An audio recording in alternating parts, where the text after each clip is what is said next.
Hello everybody, this is Radishhead and welcome back to another exciting episode of Poketuber interviews. Today I am here with DragonTamerBlayde. Why don't you go ahead and introduce yourself? Hi there, what's going on guys? DragonTamerBlayde here, very happy to be here. I'm very happy for you to be here. Now, why don't you tell us a little bit about your channel and what you do on it? Alright, obviously if you look at the icon anyway, it's my Pokemon channel obviously I'm being interviewed for Poketubers. Of course. This is my second YouTube channel. My first one was originally a sports channel. But then I decided I wanted to start adding some Let's Plays. So I was like, you know what, I'll start a Pokemon Let's Play up. That's when me and the 4th Gen Gamer started doing our first LP together. And then I decided, you know what, Pokemon and sports, although I love them both, most people don't necessarily love both. So I created that second channel on over there, and that's where I throw all of my LPs, my competitive talks, and my Pokemon battles now. That makes a lot of sense. I think it was a good idea to possibly separate the sports and the Pokemon, because they're not exactly on the same side of the spectrum. Yeah, you definitely could rub some people the wrong way if they're coming for football and you hand them a Pikachu. Oh yeah, definitely. Or the other way around, of course. Yeah. Is there a story behind your channel name? Well, the Blade portion of my channel name, you would think it's just regular Blade, but the reason why the Y is in there, it's actually my first initial of my first name, which is Brian, so I got the B from that. And then it is around half of my last name, so I put that together for Blade. Oh, okay. And then Dragon Tamer was just because dragons are my favorite type of Pokemon.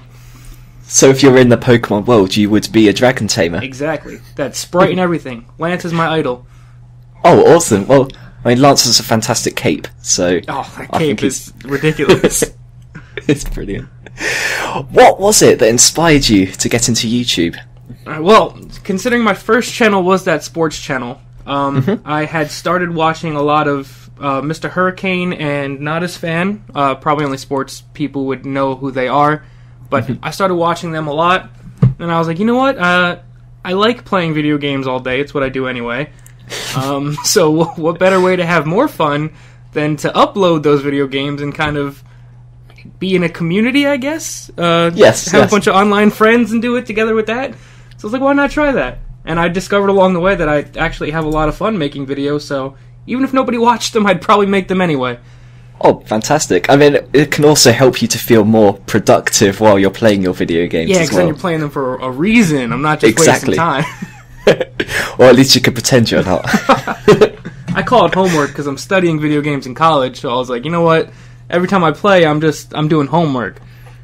Oh, that's fantastic. I should have taken the same course. That'd be brilliant. So, how do you feel that your content has changed over the time that you've been on YouTube? I hope it's gotten better. But, I mean, I'm always tweaking little things, trying to learn different ways of editing and all that stuff, because I was a complete noob when it comes to audio editing, video editing, thumbnails, graphics. Yeah. I knew nothing. So I'd like to think I've gotten better. I know I've gotten better, but I still have a long way to go. I like talking to all those people who are really good at different programs and stuff like that. Pick up little tricks along the way. Do you ever look at your older videos and think, wow? God, all the time. I watched it and I'm like, oh my god, why did I let myself upload this? But then I leave it because it's funny. Oh yeah, of course. I mean, you've got to have your history on your channel. I like people to go back and be like, wow, he definitely doesn't suck as much as I thought he did now that I see what he used to be. And then I get them pity subs. They feel the bad pity for me. subs. Yeah. Well, hopefully they will turn into people who are just in awe of your amazingness. That's what I tell myself. Helps me sleep at night. What do you enjoy the most about making Let's Plays? Well, first of all, one of my favorite parts is just playing the Pokemon games themselves. I've played them since the very first game came out when I was a kid, and I've never stopped ever since. So it's like, I like going back and playing the older ones that I haven't touched for 5, 10, 15 years. But at the same time, I also like being able to just kind of zone out and just talk about whatever I feel like talking about for that episode.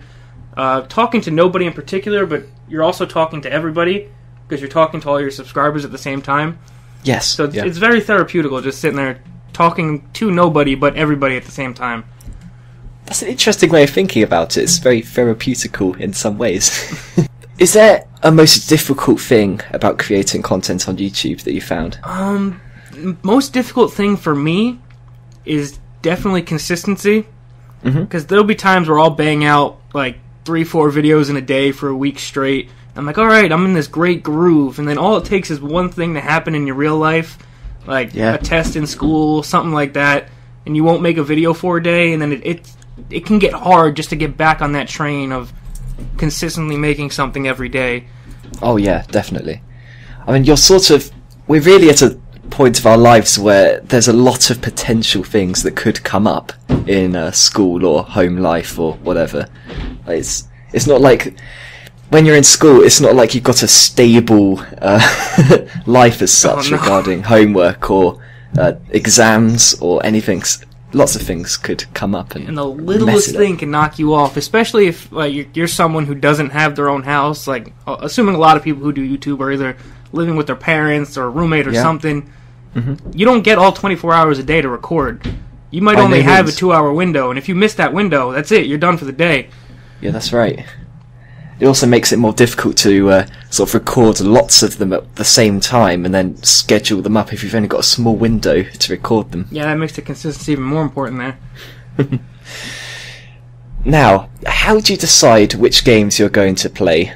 I wish I had a really good in-depth answer for this. Is there any way at all? I look back at what I've played already. And obviously if I just played red version, for example, I don't want to play blue version next because I don't want to show the same thing twice. So I'll look back at what I've played, and then I'll also look back at what a lot of the people I talk to are playing at the same time as well. Yeah. And kind of try and find something that is different from what I've done as well as what everybody else is doing at the same time. Oh yes, yeah. So if I need to find a brand new ROM hack because everybody else is already playing almost every gen, then I'll just try and find something like that, just so it'll be something different, a reason to actually watch the gameplay rather than just listen to my voice. I think that's a sensible decision.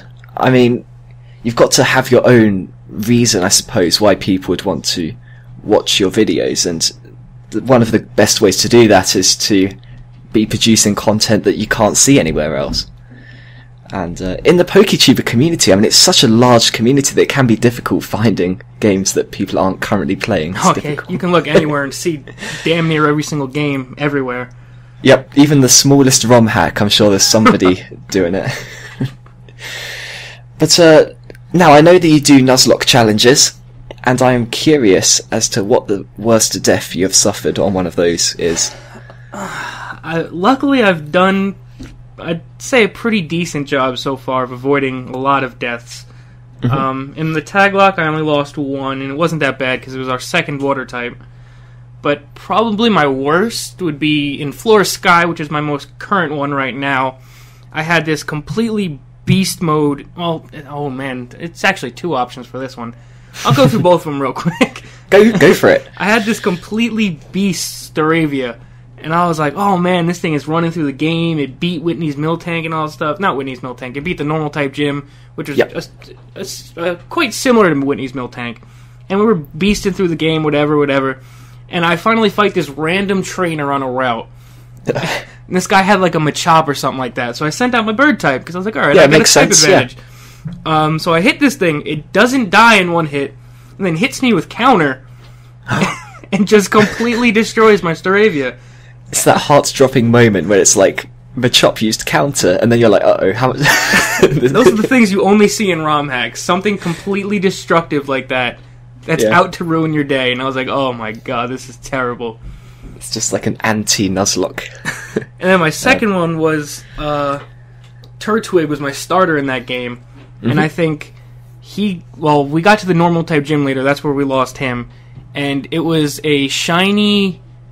the evolved form of Skitty, the name's... Delcatty. Yes, Delcatty right now. And it was using Thunder Wave, Attract, and like flinch moves. Oh my god. I couldn't do anything. There was no way for me to attack. I just wound up losing him there. It was terrible. That's the most frustrating thing. I barely made it out of that alive. All of my Pokemon had like 10 HP left, besides the one I lost, obviously. Oh, that's crazy. That's the sort of thing that if that wasn't in a ROM hack and that was in an actual game, then people would just remember that for generations. They'd be like, oh, I remember that Delcatty. That's how everybody talks about Whitney's Miltank. Exactly, yeah. Whitney's Miltank has just become legendary for just being frustrating and ridiculous. I'm still scared of it to this day every time I go to face it.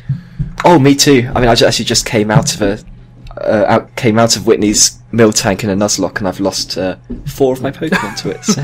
And I guarantee you are not the first one to lose half your team to Whitney. Exactly. Yeah, it's not fun. On the other end of the spectrum, I suppose, do you have a most epic Nuzlocke moment that you can remember? Definitely was going to be in the Pokemon Crystal tag lock I did with the Fab 5 members. Mm-hmm. I had the unfortunate task of going to take on Claire at the end, who is one of the harder gym battles in that game. Without a doubt, yep. And we also weren't very leveled up at that point. Yeah. So all of my Pokemon were like 10 levels lower than Claire's. And I'm going into this knowing her Kingdra's coming, knowing she has all those Dragonairs. And my Pokemon are... I have Feraligatr, who was kind of my crutch. Yeah. I had a Shuckle, and I caught a Graveler in one of the caves, and then I had my Tentacruel. Okay, that's not... I was going to have to say, that's not a fantastic team there for Claire. So I had to like really decide how to take on each one of her Pokemon, because not only are they better than mine, they're also higher leveled than mine. Mm-hmm. So I had to like, alright, Shuckle, you're taking out this one Dragonair, I'm going to use Bide for you, and I'm going to switch you out. Like, it felt like a competitive strategy I was employing inside the game, and it felt awesome to get out of that battle with no deaths at all. That is brilliant, actually. Did you say that was your Crystal tag lock? Yes. I think I'm going to have to watch that. It was a nightmare, leveling up and everything, but I have no idea how we won that thing. Oh, that's crazy. Do you have a favourite Pokemon? This is something Presumably I've been it's a dragon type. I actually have 3. Yeah. And I'm still trying to figure out which one is the top, but my top 3 as of right now, I call them 1A, 1B, 1C, is Flygon, Absol, and Ampharos. Interesting. They're all very different Pokemon. I have no idea where they all came from, but I guess you could technically say now that Ampharos has a Mega Evolution, 2 of the 3 are dragons at least. Mega Ampharos is like the most fabulous thing. I love that. Does not care about anything, it's just walking around looking beautiful and fabulous. Oh yes, definitely. What about Absol? What's the deal with that? I think when I was younger I just loved the look of it. And it is a very cool design. I don't know. I think it also, like, its Pokedex entry being the disaster Pokemon, it always shows up wherever something terrible is about to happen. I don't know. I just loved it. People blame it for the disasters, even though it's just trying to warn them. But now that it has a Mega Evolution and Ampharos as well, they're both actually somewhat useful Pokemon. So I used to like 3 Pokemon who completely sucked in battle, but now at least 2 of the 3 are useful. Well, I feel that way. I like Dunsparce, and he's still useless. Dunsparce is so trolly if you can get it into like a lower tier, though. Oh yeah, without a doubt. But I really wanted him to get a Mega. What would Mega Dunsparce even look like? I wanted him to look exactly the same, but like 20 feet long. Just get huge. Yeah. Turn into Zygarde in Dunsparce form. Exactly. I guess, speaking of competitive Pokemon battling, are you into that scene at all? Do you play competitive Pokemon? I used to not. I didn't like the whole idea of IV breeding, EV training, getting the perfect nature. I thought it was way too tedious. Yeah. But then as I started to do it, I kind of really started to enjoy it, I guess. Yeah. But I used to have a bad habit of I would go through the hours and hours of breeding and training a Pokemon. Oh yeah. But I would never actually start doing competitive battles. I just really enjoyed the breeding process. But that's the most boring bit of it. But now I've started to get into it more and more. I'm still very average, but I've been working on watching a lot of people trying to get better at it. So I guess you could say I'm definitely into the battling scene now, although I'm not any kind of force to be reckoned with. Well, I mean, there is Pokemon Showdown if you like sort of making a team without having to worry about spending so many hours making a Pokemon. Yeah, that's where I'll go to test my ideas out, but I don't know why I enjoy the breeding process so much. I just like breeding. Well, thankfully, I think they've made it a little bit easier in X and Y to actually get this done with the horde battles and now. Stuff like that, so which is nice. Now, how did you first get into video games in general? Oh my lord. Go back in time a bit, probably. We're talking like 15, 16 years ago. How old are you? 21. Okay. So, I don't even remember. I'm assuming it was from my mom playing Super Mario on the Super Nintendo or something like that. Yeah. Because I know my mom and dad, they both had the Atari, but that was a little bit before my time. Yeah. But I can remember going back and playing like Super Mario World and stuff like that with them. And first game I actually remember playing was Super Mario 64. But I know I played games before that. That's just the first one I really remember spending time with. Well, that's cool. So you really grew up with these older games that people like me just sort of think about. It's like, oh, it's the classic stuff that it's a bit before my time. The classics. That's what makes me feel really old, is that I know that I'm sorry. YouTube community, a lot of them are younger than I am. Not that I'm old by any means, but a lot of them are younger than me. You're only 2 years older than me. So, like, I talk to people and they're like, oh, you played Gen 1, what was that like? That was so long ago. And I'm like, oh god. Actually, how old were you when Gen 1 was coming out then? I think it was 98 that they hit the States or something like that. Yeah, that sounds right to me. 5 or 6. So you were at the perfect age for Gen 1, really. I remember when I got that Game Boy, I thought it was the most miraculous thing in the world. I was like, I'm carrying this thing to school with me? Are you kidding me? This is the coolest thing ever. And it still is today. I still do. I still bring it to school with me. What is your favourite Pokemon game? Tough choice. A lot of people are really, like, take one side or the other on this, but I can genuinely say that I really enjoyed almost all of them. Yep. The only ones that I kind of... Not that I even disliked them, they just would be my least favorite, would be Ruby and Sapphire, just because of how much water they had in them. That's interesting. Yeah. I actually tends to agree with you, but I found that a lot of people really, really like that generation. That's the movement right now, is clamoring for a Hoenn remake. Yeah. Are you not into that? Do you not really care about Hoenn remake? See, I would play it if it came out. I'm not against it, but I would prefer either, like a sequel to X and Y or something like that before we get back into all these remakes. I would even take a remake of Silver and Gold again over that, just because... Another one? That is my favorite Pokemon game, but purely because of the 16 badges and all that. I agree. Yes. I don't have a clue why they haven't done that more recently. Why did they do Gold and Silver with 16 badges, and then since then they've never done it since? I don't know. It's fantastic. I wish there was something that they could do to where I could go to all the regions and get all the badges, but I would settle for 16 if that's all I could get. Yeah, I mean, come on, Nintendo, get with it. Make that. Actually, what about a Pokemon MMO? Would you be interested in such a thing? I have been waiting my entire life for a Pokemon MMO. They have the Poke MMO game, but that's not really quite an MMO. That's you just kind of playing the game alongside people. Yeah, it doesn't really count. I want, like, something that looks like Pokemon XD, but more modern, but with everybody. That's what I want. And all official and supported. Yes, everything. Nice. Yes. That'd be brilliant. So get on that, Nintendo, as well. Take notes. Exactly. What is your favourite game of all time? Ooh. Yeah, I know. Tough questions tonight. If I had to just pick one right off the top of my head, I would say it's probably tied between the very cliched Final Fantasy VII and the much lesser known Final Fantasy VIII. Ah, interesting. Okay. Why did you choose those two in particular out of the many, many Final Fantasy titles that are out there? Oh, 7, I remember, was the first one that actually brought in that full, like, 3D model play, and the story was fantastic. Even as a kid, when I didn't fully grasp it, even as a kid, I knew that was something special I was playing. That was one of those few games that you knew you were playing an all-time classic when you first started it up. Oh yeah, and it still is today, very much. And then for 8, it was just kind of, I was riding the coattails of 7. The story was just as good. The characters weren't as good, but the game itself looked so much better. And just the idea of going away to like a boarding school that could get up and fly if it needed to.